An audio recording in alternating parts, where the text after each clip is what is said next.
So as Jessica said, I'm Chelsea Sample Steele. I work at the National Addiction and HIV Data Archive Program, or NAHDAP, and we will be working with you to archive data from your projects over the course of the next couple of years, it seems. And so as Jessica also said, I will be your contact for archiving questions that might come up. So I'm happy to talk with anything after the meeting that comes up in the presentation today. I believe that the slides will be shared with you as well, or if they aren't, I will request that they will be because I have some links throughout that you may want to reference later. So in the presentation today, I'm going to go over general information about NAHDAP and the benefits of sharing your data with NAHDAP, including what services we have available, both for people that share data with us, as well as people that use data that we disseminate, and the logistics of how to share your data with us, and a timeline of what you need to do and when.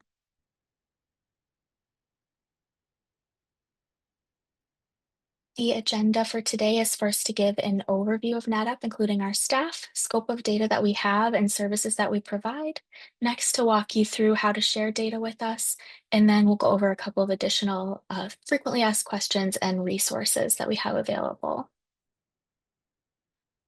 First, our introduction. I wanted to introduce you to the members of our leadership team that you might interact with at some point during the data sharing process. First is Dr. Amy Pienta, NAHDAP's director. Amy is a research professor at ICPSR and leads ICPSR's Business and Collection Development Unit. I should say that NAHDAP is one of the archives that falls within ICPSR. So you may hear me say those two acronyms kind of interchangeably throughout. Um, Amy directs several large data archiving projects at ICPSR, including NAHDAP. She's also a research affiliate at the University of Michigan Center on the Demography of Aging and the Population Studies Center at the University of Michigan. And then next is me. I'm a senior data project manager working on NAHDAP. I work closely with people who share their data with us, as well as people who use data that we provide. And I've been with the NAHDAP project since 2020 and with ICPSR since 2016. NAHDAP's core team also includes Joe Saul, who is ICPSR's Data Privacy and Security Officer and chair of ICPSR's Disclosure Review Board, as well as Rajudu Umarji, who is the director of ICPSR's Data Curation Unit. So what is NAHDAP? NAHDAP stands for the National Addiction and HIV Data Archive Program. We are a topical archive or data repository within ICPSR, which stands for the Inter-University Consortium of Political and Social Research. It's located at the University of Michigan. We are an international consortium of more than 750 academic institutions and research organizations. We provide leadership and training in data access, curation, and methods of analysis for the social science research community. We host a social science data archive, which has over 20 specialized topical archive collections, one of which is NAHDAP, which is our substance use, addiction, and HIV data focused archive. We have other collections at ICPSR on topics such as education, aging, demography, criminal justice, and many others. And our topical archives share staff and infrastructure with ICPSR. So something that ICPSR does, we do on NAHDAP and vice versa. We have been funded by a contract with NIDA since fall 2009, and we archive data related to drug and alcohol use, tobacco use, and HIV topics. We offer a variety of services both to data users and researchers who are sharing data or preparing their data for later sharing, including what's listed here. So, and we will definitely go into more detail about these, but providing public use and restricted use data access, archiving services, support for data preparation and data management, letters of support for grant applications, and other educational resources, user support, and training around the data that we provide.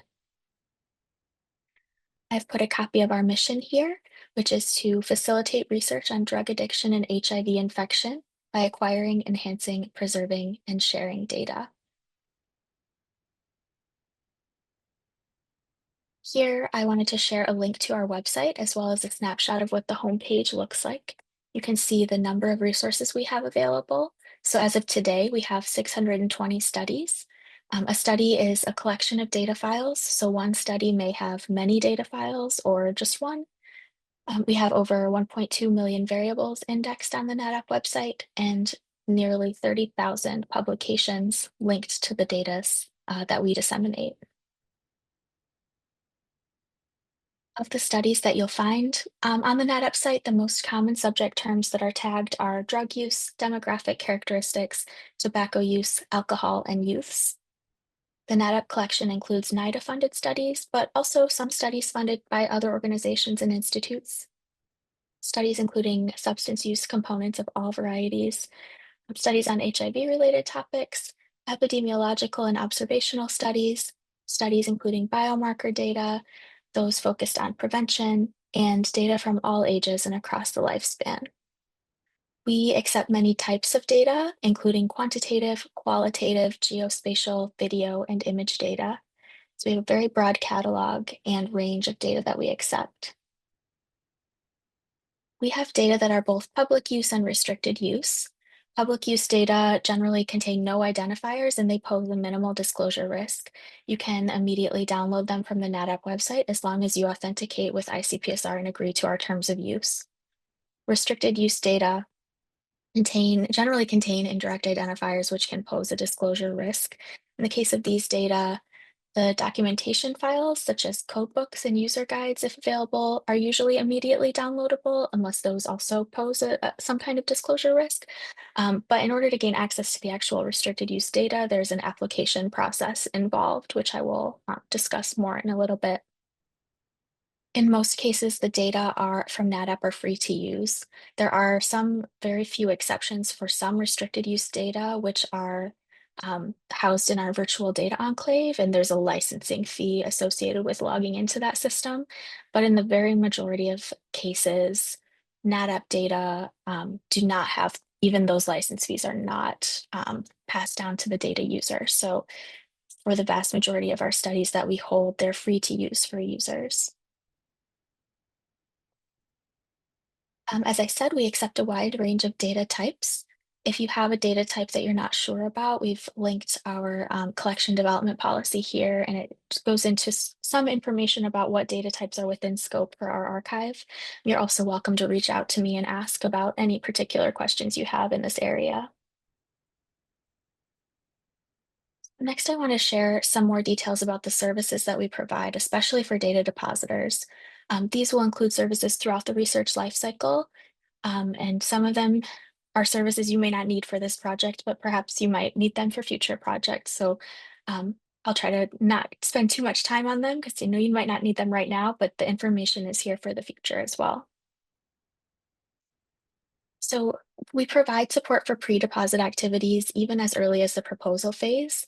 This may include consulting on data management and sharing plans for NIH grants, helping you to write in, how information about ICPSR or NAHDAP if you plan to share your data with us down the line, providing information on getting a cost estimate for your study if you need one. Again, this is something that would probably apply for future projects for you, not necessarily right now, because you've already done your proposal, you're far past that part of the process. We do other things like helping think about informed consent language for data sharing, training to develop better data management practices, providing documentation examples or models for what a good code book or a good user guide might look like, those kinds of things. We also support during the actual deposit process, including technical support. So we can have meetings one-on-one to talk about your questions as you prepare or you're starting the deposit process. Um, we support data governance and can work together with you and your institution to develop individualized data deposit agreements if needed. These agreements typically include terms around how NAHDAP will handle the data and manage access to it. And they may be advisable in cases where you feel you have really sensitive data or where your institution wants a higher level of oversight into what happens to the data during and after the transfer of those data to NAHDAP. And we're happy to talk with you for your specific project if you think this might apply to you. They're very rare for us. We have a standard deposit agreement that gets signed when you actually upload your files, and that is what is used in the vast majority of cases of studies that we accept. But we definitely have this option available as needed. We do a lot to support restricted data dissemination for sensitive data. So, as I mentioned in the last slide, we can establish deposit agreements with data depositors, and these can include terms that specify, especially for restricted or sensitive data, how the data will be accessed, and also ensure that how NAHDAP provides access to the data meets the obligations that researchers have outlined in their informed consent language.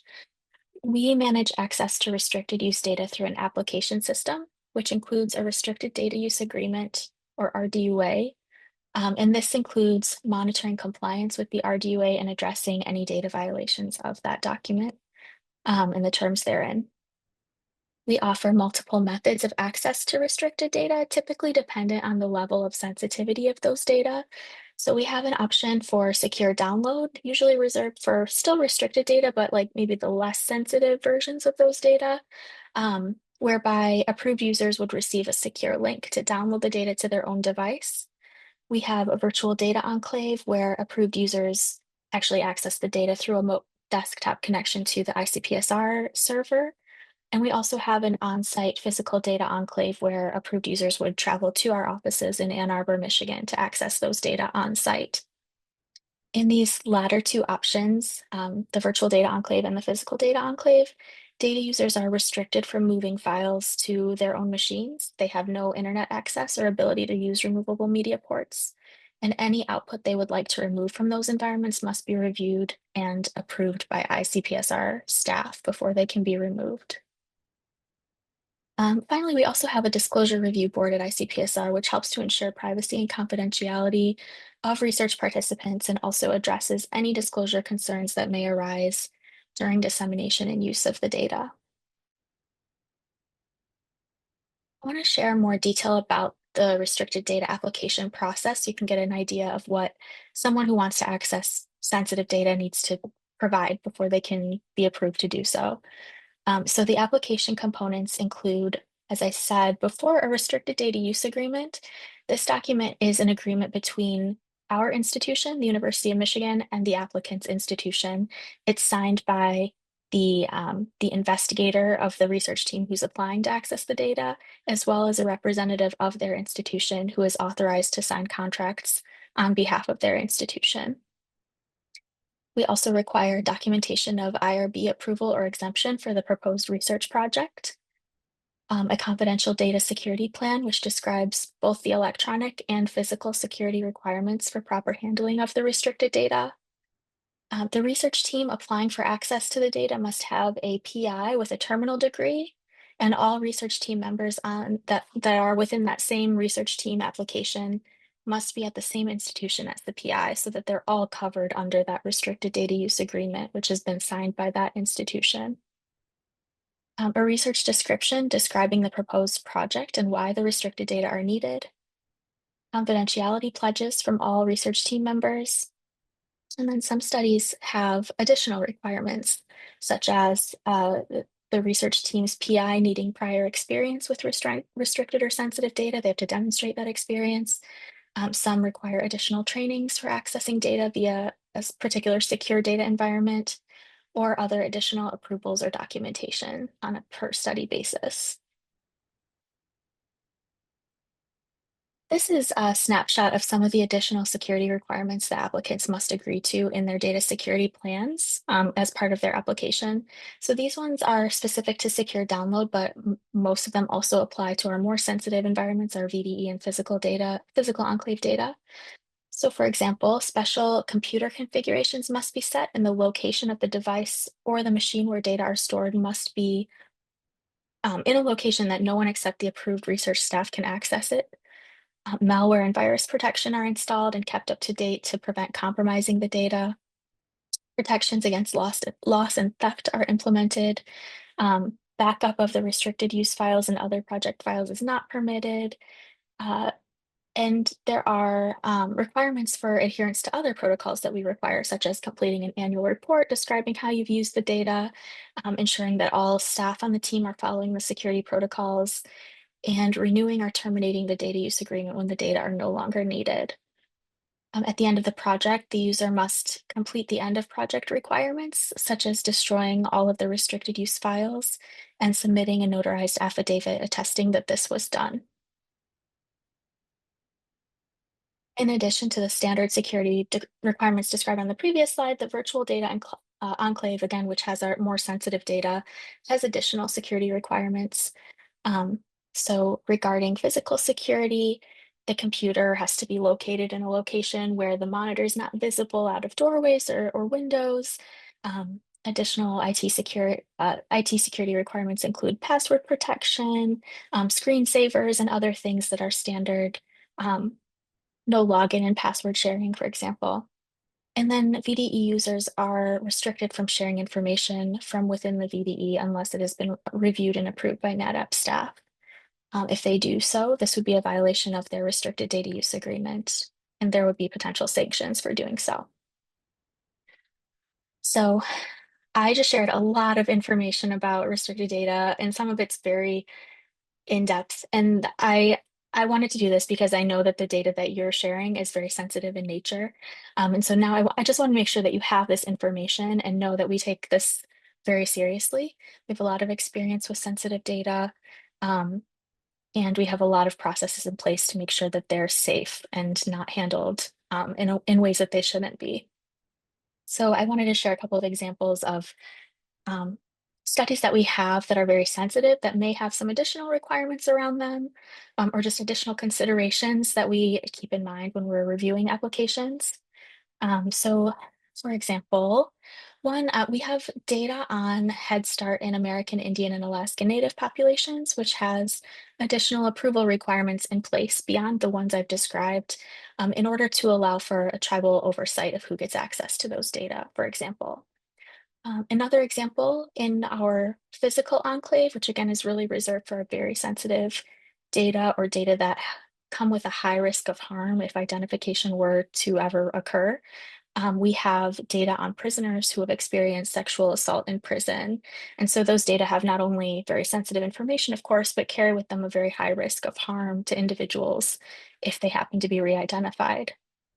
So we understand and we empathize with wanting to make sure that there's no chance of harm to the participants in your studies, or reduce the chance of harm as far as we possibly can. And if you have concerns or you feel you may need additional requirements beyond those that I've described, for people to access your data, we have options available and we can definitely talk about those. So I invite you to reach out if that is the case for your project.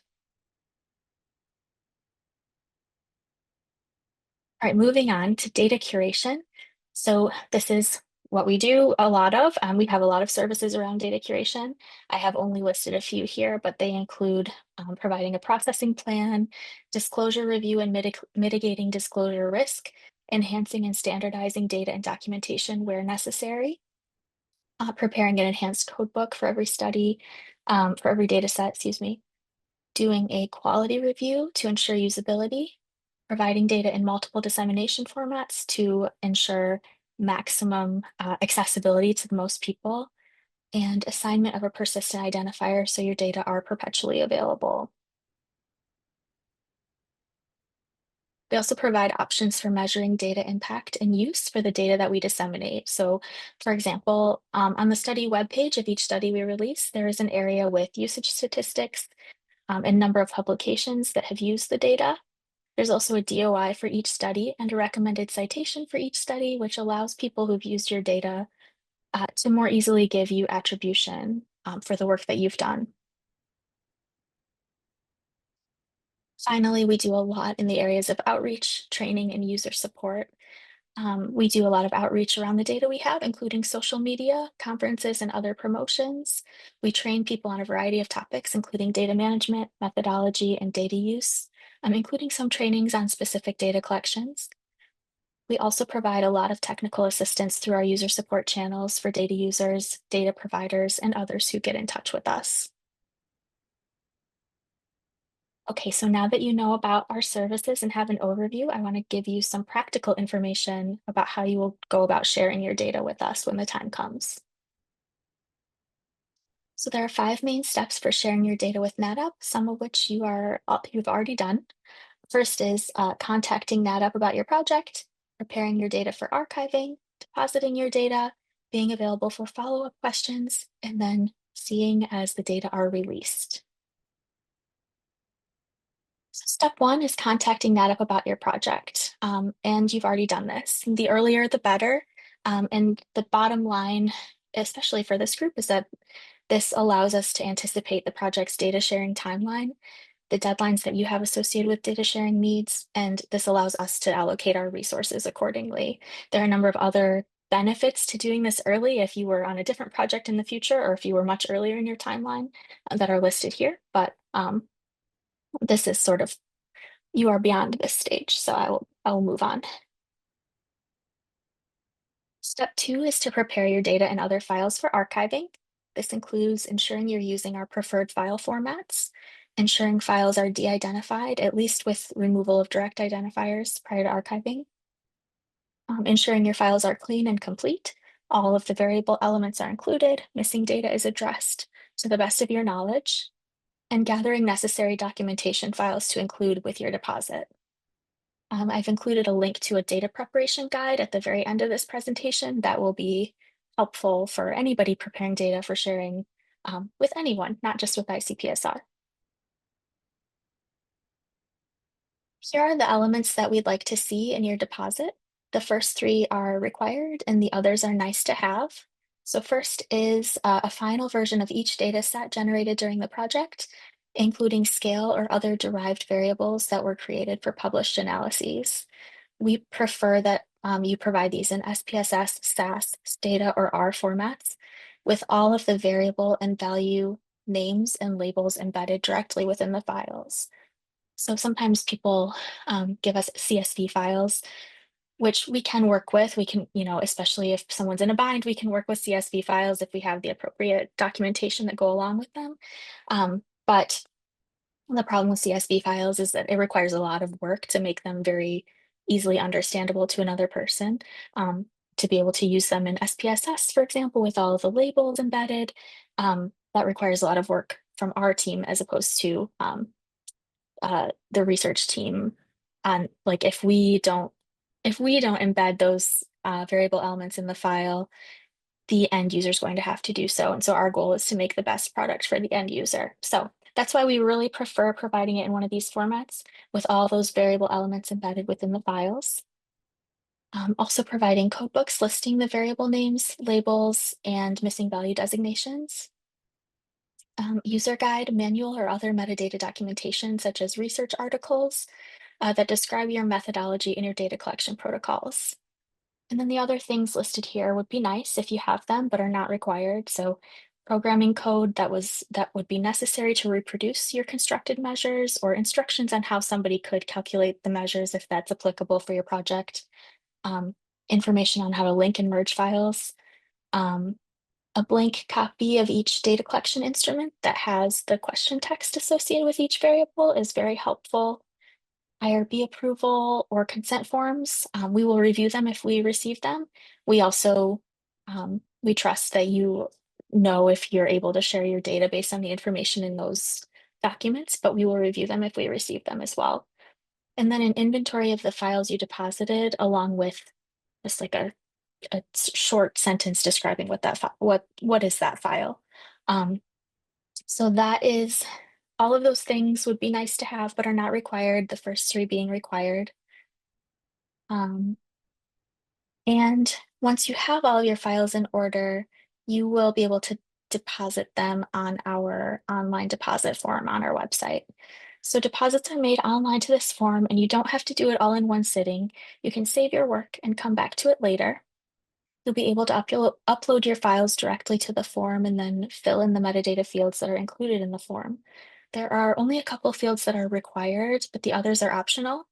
But we really hope that you'll fill in as much as you can, either directly within the form or within the supplementary documents that you provide, just information about the methodology that we can then use to fill in that metadata. The form has a size limit of 30 gigabytes and 1,000 files. If your project surpasses those limits, you can contact me and we can increase the space available, or we can talk about an alternative way to share your files. Okay, so when you access the link on the previous slide, it will take you to our deposit page, where you will find information about sharing data with NAHDAP, a file checklist, and a link to our deposit form, which is outlined in red on the slide. Clicking on the data deposit form button will take you to our online deposit form. You will first need to sign in on the ICPSR website to be able to access the form. And then you'll need to make sure the correct archive is shown on the screen under the archive option. So if you navigate to the form through the link that I shared through the NAHDAP website, it should automatically be here by default as NAHDAP. But if it's not, I would ask you to please click the drop down and select NAHDAP as your archive. Once you add your title and answer the questions on the screen about whether the deposit is related to existing ICPSR data, you click the Save and Apply button and your workspace will be created, like in this picture. And then if you click Continue to the project workspace, you'll get to your deposit workspace.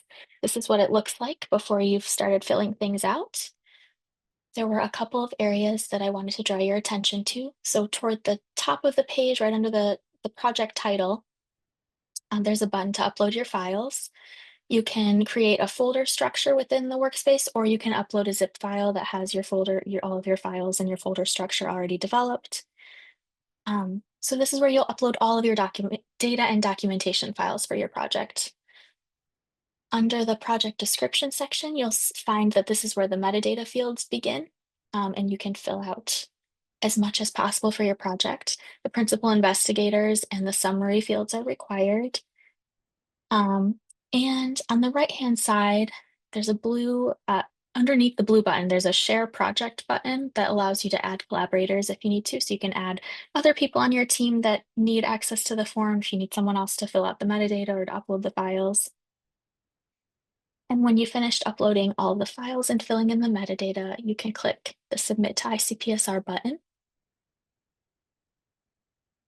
When you're working on your metadata, I wanted to share some guidance that applies to you as HEAL researchers. So in order to help me and my team identify your project as a HEAL project, we just ask that you add a couple of additional things in your metadata when you're working on it.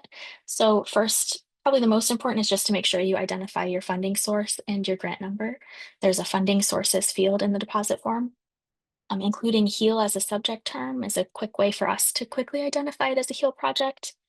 And then if you know your HEAL data platform identifier, if you can include that somewhere in your metadata as well, that would be really helpful for us. All right, so going back to, we are working on our deposit form. So whenever you click the upload files button or the submit to ICPSR button, you're going to get a pop-up that shows you this warning. And it's telling you that if you have uploaded files to the form, you can't download them or view them again after you've uploaded them.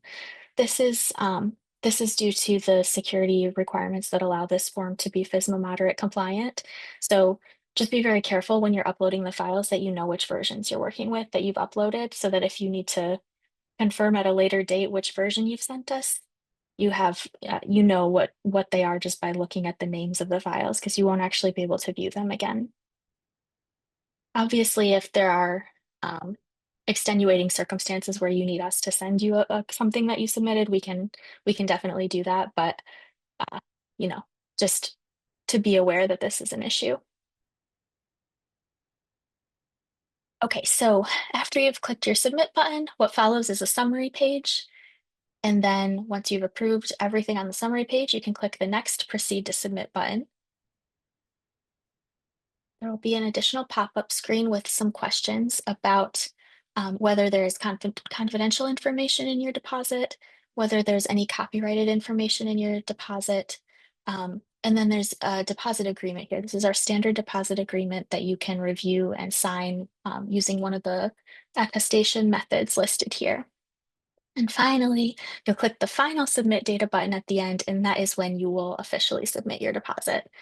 And once you've done that, you should receive an automated email notifying you that the deposit has been successfully submitted. So once you've finished your deposit, the next steps are that our staff will review your files. And almost always we have some level of follow-up questions, either during our very initial review or during the curation process. And so if that's the case, we'll reach out to you um, to either ask for additional information or additional materials. Occasionally we require it changes to a file that might require the file to be resubmitted. That's pretty rare, but just be aware of this so that you can try to build in time to your data sharing timeline so that you can anticipate some follow-up questions for us if needed. After curation is complete, the data are released. Each study gets its own study homepage, which looks like this.